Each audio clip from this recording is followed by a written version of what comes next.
ఎండ వచ్చినా, వాన వచ్చినా, ఎలాంటి సమయంలోనైనా అది సమయానికి, కాలానికి పువ్వు పూస్తుంది, ఫలాలనిస్తుంది, కాలానికి ఆకులు రాల్పుతుంది, మరలా కొత్త చిగురులెక్కిస్తుంది. ఎందుకు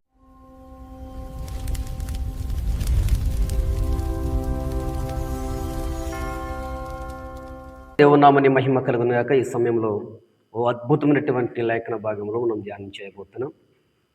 కీర్తనల గ్రంథము 1వ అధ్యాయములో నుంచి మనము 3వ వాక్యములో మనకందరికి తెలిసినటువంటి మాటయే. నీటి కాలువలు ఎవరు నాటబడిన ఆకువాడక తన కాలం ముందు పొలమించి చెట్టు వలే అన్నటువంటి లేఖనం మనకు కనబడుతుంది. సో ప్రియమైనటువంటి దేవుని ప్రజలారా, ఈ యొక్క వీడియో మీరు స్కిప్ చేయకుండా ప్రారంభము నుంచి చివరి వరకు మీరు చూస్తున్నట్లయితే మీకు చక్కగా అర్థమవుతుంది అనుకుంటాను. మీరు ఎప్పుడు వినని రీతిలో, ఎప్పుడు ఆలోచించని రీతిలోకి మీరు ఈ వీడియో చూస్తుంటుండగా, వింటుండగా మిమ్మల్ని పరిశుద్ధాత్ముడు ఆలోచింపచేయబోతున్నాడు, అవగాహన కలిగించబోతున్నాడు. ఎందుకులే ఇదేంటో అన్నట్టు సిల్లిగా కాకుండా సిన్సిరిటీగా, సీరియస్గా మీరు ఈ యొక్క వీడియోని మీరు చూస్తున్నట్లయితే స్కిప్ చేయకుండా తప్పకుండా దేవుడు మీతో మాట్లాడబోతున్నాడు. Thank you. ఇప్పుడు లేట్ చేయకుండా వీడియోలోకి మనం వెళ్దాం. అంటే వాక్యం నేర్చుకుందాం, చదువుకుందాం. అతడు నీటి కాలవల్ల ఎవరన్నా నాటబడినదై ఆకు వాడక తన కాలమందు ఫలమిచ్చు చెట్టు వలె నుండును. అతడు చేయనదంతయు సఫలమగును. 1వ వాక్యములో నుంచి కూడా చదువుకుందాం. దుష్టుల ఆలోచన చొప్పున నడవక, పాపుల మార్గమున నిలవక, అపహాసకులు కూర్చుండు చోటను కూర్చుండక, యెహోవా ధర్మశాస్త్రము నందు ఆనందించుచు దివారాత్రము దానిని ధ్యానించువాడు ధన్యుడు. అతడు నీటి కాలవల ఎవరన్నా నాటబడినదై ఆకువాడక తన కాలమందు ఫలమిచ్చు చెట్టు వలె నుండును. అతడు చేయునదంతయు ఏమవుతున్నదంటాడు? సఫలీకృతమవుతున్నది. విఫలము కాల, సఫలమవుతున్నది. కాబట్టి ప్రేమైనటువంటి దేవుని పిల్లలరా, దేవుని జనాంగమా, ఈరోజు దుష్టుల ఆలోచన చొప్పున నడవక, పాపుల మార్గము నిలవక అని రాయబడింది. ఒకనొకప్పుడు మన పూర్వీకులు, మన సహోదరులు, మన పితరులు మరి ఈ యొక్క సోషల్ మీడియా రాకుండా ముందు, సెల్ ఫోన్లు రాకుండా ముందు, అనగా ఇంటర్నెట్ నాగరికత రాకముందు, అప్పుడు మన గ్రామాల్లో కొన్ని చోట్ల ఏదో టైం బాగలేదు, ప్రశాంతత లేదు, మనశ్శాంతి లేదు, ఏదో కోల్పోయినట్టుగా అనిపిస్తుంది అన్నట్టుగా ఫీల్ అయిపోయి మామూలు సరదాగా నవ్వుకుందాం, కూడుకొని ఏదో ఒకటి మాట్లాడుకుందాం, అక్కడ వెళ్తే ఏం చేసుకుంటాంలే రాబాబు అని కూర్చొని చక్కగా మాట్లాడి కొంచెం నవ్వుకుంటూ వారు చక్కగా ఒక గుంపును కూడుకొని మాట్లాడి నవ్వుకునేటటువంటి రోజులవి. కానీ ఈ రోజుల్లో ఎక్కడ కూర్చొని నవ్వుకుంటున్నాం తెలుసా? ఒక్కడు ఉన్న 1000 మందితో ఉన్నట్టు సమానముగా ఒక సెల్ ఫోన్ వేసుకుంటున్నాం. అసభ్యకరమైనటువంటి అశ్లీలత వీడియోలు చూస్తూ కావాలని కూడా అవి సెట్ చేసి తీసుకొచ్చి యూట్యూబ్లో ఆన్ చేసి వాటిని చూస్తూ మనం ఏం చేసుకుంటాం తెలుసా?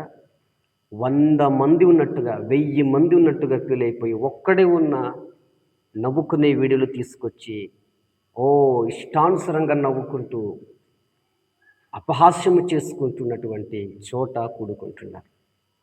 ఎక్కడ కూడుకుంటున్నారు అపహాస్యం చేసుకోవడానికి? ఎక్కడ దుష్ట ఆలోచన ఉంది అని అంటే సెల్ ఫోన్ నొక్కడం, ఏదో టైం పాస్ కోసం అని వీడియో తీయడం, నొక్కేయటం, పక్క నవ్వుకోవడం. ఎక్కడొచ్చింది ఇప్పుడు అని అంటే సోషల్ మీడియాలో, ఇంటర్నెట్ ద్వారా ఒక ఫోన్ ఉంటే చాలు 10 మందితో సమానంగా ఫీల్ అయిపోయి వీడియో నొక్కేసుకొని ఇష్టం వచ్చేట్టుగా నవ్వుకోవటం. అలాంటి చోట దేవుడు ఉండడండి. అలాంటి చోట దేవుడు ఉండాడు. అందుకని అంటాడు, అలాంటి చోట మీరు కూర్చోవద్దు అంటున్నాడంటే, అలాంటి వీడియోలు మీరు చూడవద్దు, టైం స్పెండ్ చేయవద్దు. మీకు ఇచ్చిన సమయము చాలా విలువైనది. మీరు దుష్ట ఆలోచన ప్రకారముగా మీరు నడవకండి. అవి దుష్టునికి సంబంధించినటువంటి విషయాలు అని వాక్యం మనల్ని బోధిస్తుంది. అయినప్పటికీ మన క్రైస్తవ సమాజం కూడా, క్రైస్తవులు కూడా చాలామంది ఎక్కువగా అలాంటి వీడియోస్లోనే టైం ఎక్కువ స్పెండ్ చేస్తున్నారు. ఒక మంచి ఆత్మకు బలాన్నిచ్చే మాటలు వీడియోలో చూడట్లా, ఒక జ్ఞానాన్ని కలిగించే వీడియోలు చూడట్లా. బుద్ధి కలిగించే వీడియోలు చూడట్లేదు. కొన్ని లక్షల వీడియోలున్నాయి. ఒక మంచిగా ఆత్మని బలపరిచే మాటలు, ఆత్మని ధైర్యపరిచే మాటలు, ఇవన్నీ ఉన్నప్పటికీ వదిలేసుకొని నవ్వుకునే వీడియోలు, నవ్వించుకునే వీడియోలు. చేసేవారు కూడా ఎలాంటి వీడియోలు చేస్తున్నారో తెలుసా? నవ్వించుకునే వీడియోలు. అంటే ఎక్కువగా టైమ్ స్పెండ్ చేయటానికి. ప్రభు అంటున్నాడు, సమయము లేదిక, వచ్చుచున్నవాడు ఆలస్యము చేయక త్వరగా వచ్చుచున్నాడు. ఇంకెన్నాళ్ళు వరకు, ఇంకెంతకాలం ఆ దుష్ట స్వభావమైనటువంటి ఆలోచన ద్వారా, ఇంకెంతకాలం ఆ దుష్టుని సంబంధించినటువంటి వీడియోలు, ఇంకెంతకాలం ఆ అపహాస్యం. విడువండి. ఎక్కడికి రావాలంటున్నాడో తెలుసా? యెహోవా ధర్మశాస్త్రమునందు ఆనందించుచు దివారాత్రము దానిని ధ్యానించువాడు ధన్యుడు. ఆహ్! ఏం చేయాలంట? దివారాత్రములు, పగలు రాత్రులు, పగలు రాత్రులు, పగలు రాత్రులు ఏం చేయమంటున్నాడు? యెహోవా ధర్మశాస్త్రమనగా వాక్యముని ధ్యానం చేసేవారు. ఏం చేయాలంట? రాత్రి పగలు, రాత్రి పగలు వాక్యాన్ని ఎవరైతే ధ్యానం చేసుకొని, ఆ వాక్యానుసారంగా ఎవరైతే నిలుస్తారో వారు ఎలాంటి వారు అంటున్నాడు తెలుసా? మూడో వాక్యంలో, అతడు నీటి కాలవల యోరన నాటబడినదై ఆకు ఆడక తన కాలమందు ఫలమిచ్చు చెట్టు వలె ఉంటాడు.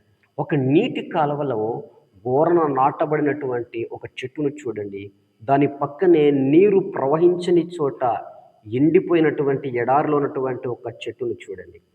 అది ఆకు వాడుతుంది, రాలుతుంది, కాలానికి సమయానికి ఫలము ఇవ్వదు. కానీ నీటి కాలవల ఎవరన్నా నాటబడిన చెట్టును చూడండి. అది ఎండ వచ్చినా, వాన వచ్చినా, ఎలాంటి సమయంలోనైనా అది సమయానికి, కాలానికి పువ్వు పూస్తుంది, ఫలాలనిస్తుంది, కాలానికి ఆకులు రాలుపుతుంది, మరలా కొత్త చిగురులు ఎక్కిస్తుంది. ఎందుకు తెలుసా? అది నాటబడింది నీరు ఉన్నటువంటి ప్రవహిస్తున్న ఒడ్డు దగ్గరికి. దాని వేర్లు ఎక్కడికి రాకుకుంటూ పోయాయనంటే నీటిలోకి. అంటే ఆ నీరు ప్రవహిస్తున్నటువంటి ఆ చల్లదనానిలోనికి ఆ వేర్లు నాటుకుపోయాయి. సో, నీటి కాలవ ఓరన నాటబడిన చెట్టుని ఎందుకు పోల్చాడనంటే, ఒక నీటి కాలువ ఓరన నాటబడిన చెట్టు ఎలా ఉంటదంటే పచ్చగా ఉంటది. వెట్ట కలిగిన అది కాపు కాయక మానదు. ఎందుకు తెలుసా? దానికి నీరు సమృద్ధిగా ఉన్నాయి. అది చల్లదనముగా ఉంటుంది. అది సమృద్ధిగా ఉంటుంది. అందుకనే సమయానికి, కాలానికి అది పూలు పూసి ఫలాలనిస్తూ ఉన్నది.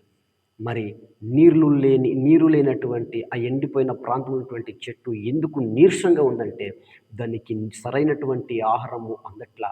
సరైనటువంటి నీరు దానికి సమృద్ధిగా లేవు గనక అది బక్కచిక్కిపోయి, ఎండిపోయి, అది కాలానికి, సమయానికి ఫలించకపోవటం కారణం నీరు దానికి అందట్లా. ఈ రోజుల్లో నీవు ఎక్కడ నాటబడి ఉన్నావు?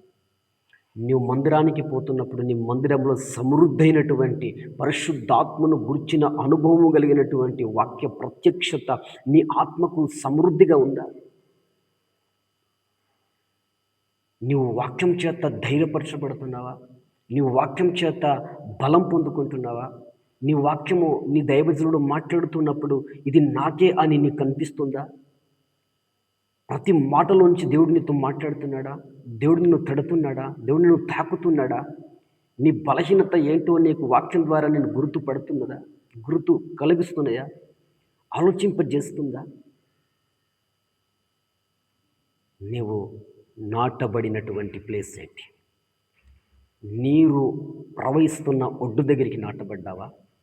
నీరు ప్రవహించని చోట నువ్వు ఉన్నావా? అయితే ఆలోచింపచేయి. ఆలోచన కలిగించు. ఈరోజు సమృద్ధిగా నీరు ప్రవహిస్తున్న స్థలాల్లోనికి రా.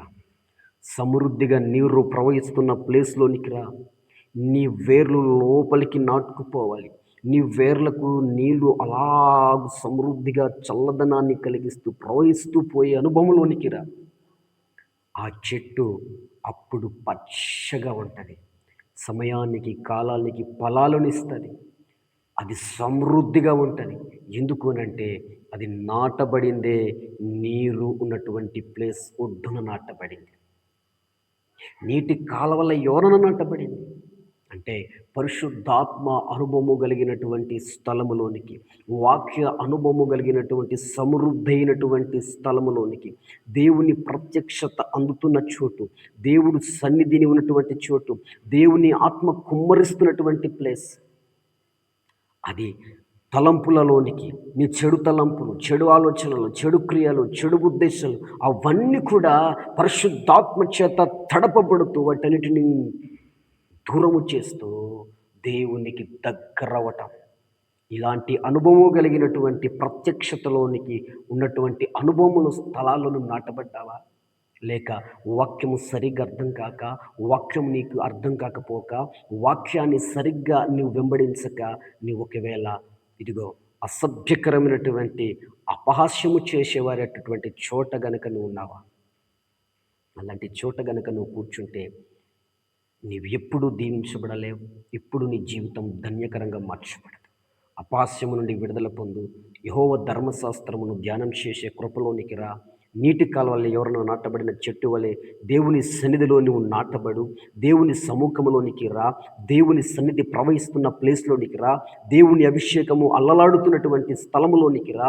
అప్పుడు దేవుడు నిన్ను బలపరిచి, నిన్ను స్థిరపరిచి, నీలో ఉన్నటువంటి విశ్వాసాన్ని పెంపొందింపజేసి దేవుని కొరకు మరింత అయినటువంటి బలవంతుడిగా చేయుటకు దేవుని వాక్యము ఇప్పటికే ధారాళముగా ప్రవహిస్తూ ఉన్నది. చాలామంది ఈ రోజుల్లో వాక్యం అర్థం కాక, వాక్యము సరిగ్గా అందక వాళ్ళు ఏమైపోతున్నారంటే లోకాన్ని కలిసిపోయి బలహీనులైపోయి మరలా చిక్కిపోయిన చెట్టు వలె అయిపోతున్నారు. కారణం ఏంటో తెలుసా? ఎక్కువగా వాళ్ళు స్పెండ్ చేస్తున్నది అపహాస్యం.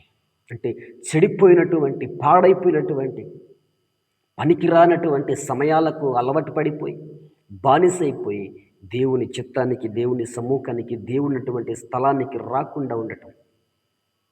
కాబట్టి దేవుడు లేని స్థలము, దేవుడు లేని ప్లేసు, దేవుడు లేని కుటుంబము, దేవుడు లేని దేశము అది ఎప్పుడు అభివృద్ధి పరచబడదు, ఎప్పుడు దీవించబడదు, ఎప్పుడు సమృద్ధిగా ఉండదు. వారు ఎప్పుడు ఎండిపోయినటువంటి స్థితిలోనికే ఉంటారు. ఎప్పుడు వారికి సమృద్ధిగా ఉండదు. వాళ్ళు అనుకోవచ్చు అసంతృప్తి, తృప్తి ఉండదు, డిస్సాటిస్ఫాక్షన్. వారు ఎంత తిన్నా, ఎంత తింటున్నా కానీ సంతృప్తి ఉండదు, అసంతృప్తి. కారణం ఏంటయ్యానంటే నీరు ప్రవహించట్లేదు, సమృద్ధిగా ఉండట్లేదు, చల్లదనము లేదు. శ్రమలు, బాధలు, ఇరుకులు, ఇబ్బందులు రాగానే కృంగిపోయే పరిస్థితి, చతికిల పడిపోయే పరిస్థితి, లేవలేని స్థితి. ఏంటయ్యానంటే వాళ్ళు సహవాసము ఎక్కడ ఉందనంటే దుష్ట సహవాసం, అపహాస్యం. ఈ రోజుల్లో చాలామంది ఫోన్ అలా స్కిప్ చేయగా నేను నవ్వుకునేటటువంటి వీడియోలు ఎక్కువగా వస్తున్నాయి. ఎందుకనంటే వాళ్ళు ఎక్కువగా నవ్వుకొని టైం పాస్ చేసి, టైం స్పెండ్ చేసేటటువంటి వీడియోస్కు అలవాటిస్తూ అక్కడే సమయాన్ని ఏం చేసుకుంటున్నారంటే టైం పాస్ చేసుకుంటూ సమయాన్ని పోనిస్తున్నారు. చివరికి దేవుని కొరకు బ్రతుకుదామన్న ఆలోచన కూడా లేకుండా అయిపోతున్నారు. కారణం ఏంటో తెలుసా? అది వాళ్ళ ఇష్టం, వాళ్ళ యొక్క నిర్ణయాలు కావు. సాతాను టార్గెట్ అని మాత్రం మర్చిపోతున్నారు. సమయం అయిపోయింది, ప్రార్థన చేద్దామనుకుంటారు, మందిరానికి వెళదామనుకుంటున్నారు. మందిరానికి వచ్చి కాంగులు కొడుతూ, మ్యూజిక్ వేస్తూ, బాక్సులు సౌండులు పెడుతూ, మంచిగా పాటలు పాడుతూ, గంభీరమైనటువంటి శబ్దము వినబడుతున్న ఇంట్లో మొబైల్ వేసుకుని కూర్చుని చూస్తున్నవారు చాలామంది ఉంటున్నారు. మందిరాలకు రాకుండా ఇంట్లోని గృహాలకు ఫోన్లు నొక్కుంటూ టైం పాస్ చేసుకుని నవ్వుకుంటూ చూస్తున్నటువంటి వీడియోలు చూస్తూ ఇంట్లోనే టైం పాస్ చేసుకుంటున్నారు. నువ్వు అనుకుంటున్నావు అక్కడ వెళ్తే పాస్టర్ గారు వేగంగా వదలట్లేదు, టైం బాగా మరి తీసుకుంటున్నారు అని ఆలస్యం అయిపోతుందని.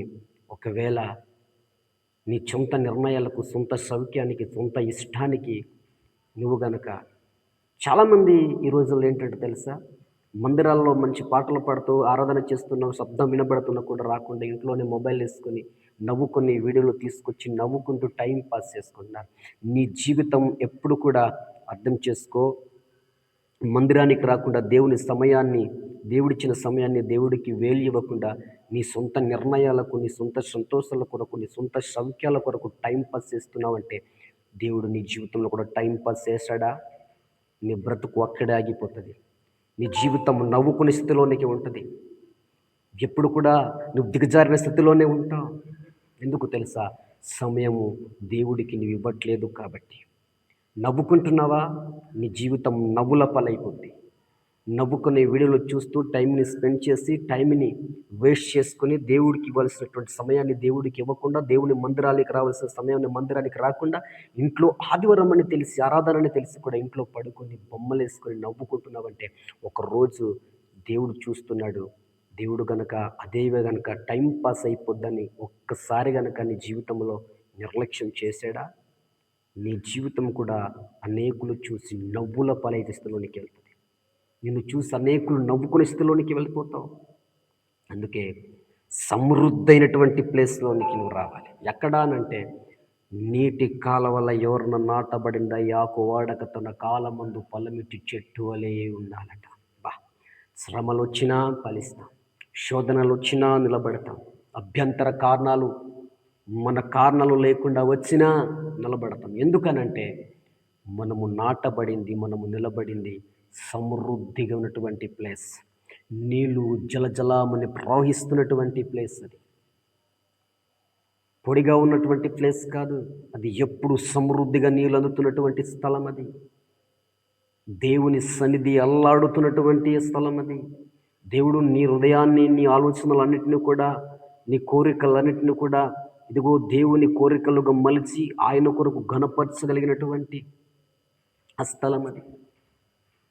అలాంటి ప్లేస్‌లోనికి నువ్వు రాకుండా, అలాంటి సన్నిధిలో నువ్వు నిలబడకుండా, అలాంటి చోట నువ్వు ఉండకుండా, నువ్వెక్కడో పోయి, నువ్వు అపహాస్యం చేసుకొని, టైంని స్పెండ్ చేసుకొని, టైం వేస్ట్ చేసుకొని, చివరికి నా జీవితం ఇలా మారిపోయిందయ్యా అని అన్నప్పుడు దేవుడు నవ్వుకుంటాడంట. కాబట్టి ఈ రోజు నుండి ఈ యొక్క సమయము నుండి నువ్వు ఒక్కసారి గనక ఇది నాకే, నేను నిజమే ఇలాగే చేసుకుంటున్నాను, ఏంటి నా పని, నేను సమయానికి ఆదివారం ఆరాధన ఉందని తెలిసి నేను వెళ్ళవలసిన వాడినే, కానీ నేను ఇంట్లో పడుకొని ఇలాంటి అసభ్యకరమైనటువంటి వీడియోలు చూస్తూ టైం పాస్ చేస్తున్నానా, ఇది తగదే అని ఎప్పుడైతే నీ మనసులో అనిపిస్తుందో దేవుడు నిన్ను తాకుతున్నాడు, దేవుడు నీతో మాట్లాడుతున్నాడు అని తెలిసి అక్కడి నుంచి విడిచిపెట్టి మందిరానికి పరిగెత్తుకుంటూ వచ్చి నీ పాపాలు ఒప్పుకుని దేవుని పాదాల దగ్గర పడితే, దేవుడు నిన్ను కృపలో కనికరించి మరలా సమృద్ధైనటువంటి స్థలముగా నిన్ను మలచి నిన్ను దీవించబోతున్నాడు. ఈ రోజుల్లో దేవుని సమయానికి దేవుడిని ఇవ్వకుండా దొంగిలించుకుని తమ సొంత ఇష్టానుసరమైనటువంటి కాలాన్ని, సమయాన్ని వారు కేటాయించుకోవటాన్ని బట్టే దీవించబడడానికి గల కారణం అది. కావున మరి ఈ రోజు నుంచైనా ఒకవేళ మన స్థితి మన జీవితంలో కనుక అలా ఉంటే విడిచిపెడదాం. దేవుని సమయాన్ని దేవునికి ఇద్దాం. దేవుని పని చేస్తే దేవుడు మన పని చేస్తాడు.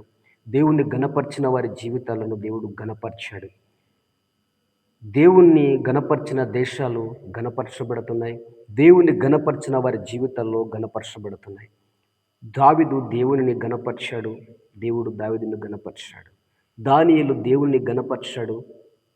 దానియేలును దేవుడు ఘనపరిచాడు. యోసేపు దేవుడిని సమయాన్ని, దేవునికి అవకాశాన్ని ఇచ్చాడు. యోసేపును దేవుడు సమయాన్ని ఇచ్చాడు. ఐగుప్తులో ప్రధానిగా మార్చబడ్డాడు.